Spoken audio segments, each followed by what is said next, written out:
আমার জীবনের মতো যেন আমার মেয়ের জীবন না হয়, সেই জন্য মেয়েকে ভর্তি করালাম গাজীপুরের একটা মাদ্রাসায়। কিন্তু আমার হাজবেন্ড এটা কিছুতেই মেনে নিতে চাচ্ছিল না। আমার হাজবেন্ড চায় না আমার মেয়ে যেন মাদ্রাসায় পড়ে।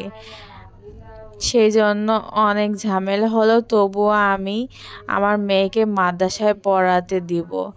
অনেক কথা শুনলাম মেয়ের জন্য, মার কাছে রেখে আমি শ্বশুরবাড়ি কাজের জন্য চলে গেলাম। এভাবে 6-7 মাস পর আবার আসলাম, তখন 10 মাস ছিলাম। শ্বশুর মরার আগে বাড়ি যাই, মেয়ে থাকে মার কাছে। এভাবে তৃতীয়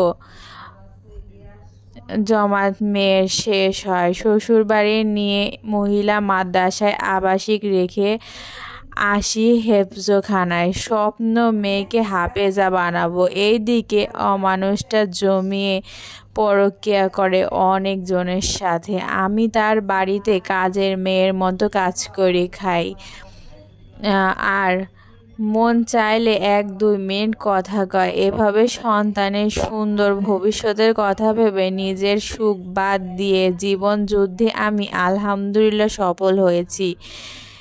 মেয়ে পরিপূর্ণ পদ্মাশীল আল্লাহওয়ালা। 13 বছর পর আরও 2টা সন্তান আমার হয়, তবুও অমানুষটা মানুষ হইল না। আমি পরিপূর্ণ পর্দা করার চেষ্টা করি, কারোর সাথে দেখা বা কথা কোনোটাই করি না। আর দিনের পর দিন অত্যাচার বেড়েই চলেছে। কিছু বললেই মাকে অশ্লীল ভাষায় গালি দেয়, অনেক খারাপ কথা বলে।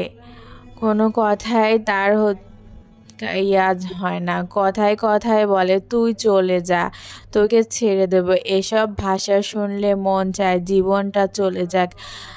তা কিন্তু কি আর করার, বাচ্চাদের মুখের দিকে তাকায় কোনো কিছুই করতে পারে না। কার জন্য দিনরাত এত খাটলাম, কার জন্য বাবাকে কষ্ট দিলাম।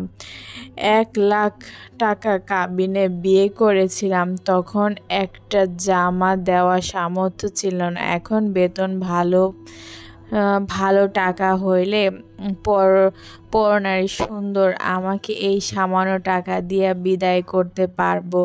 কত নিচু মন মানসিকতা! আমি চলে গেলে আমার সন্তানগুলো মা হারা হবে, এদের ভবিষ্যৎ নষ্ট হবে, কেউ মানুষের মতো মানুষ করে তুলবে না। এসব ভেবে স্বামীর ভালোবাসা ছাড়াই পড়ে আছি, কোনো রকম দিন পার করছি। আল্লাহর দিকে তাকিয়ে অনেক হাতে পায়ে ধরছি। আপনি পছন্দ করে বিয়ে করেছেন, আমার সন্তানদের জীবন নষ্ট করিয়েন না, এরা মা ছাড়া বাঁচবে। কেমন লেগেছে অবশ্যই জানাবেন।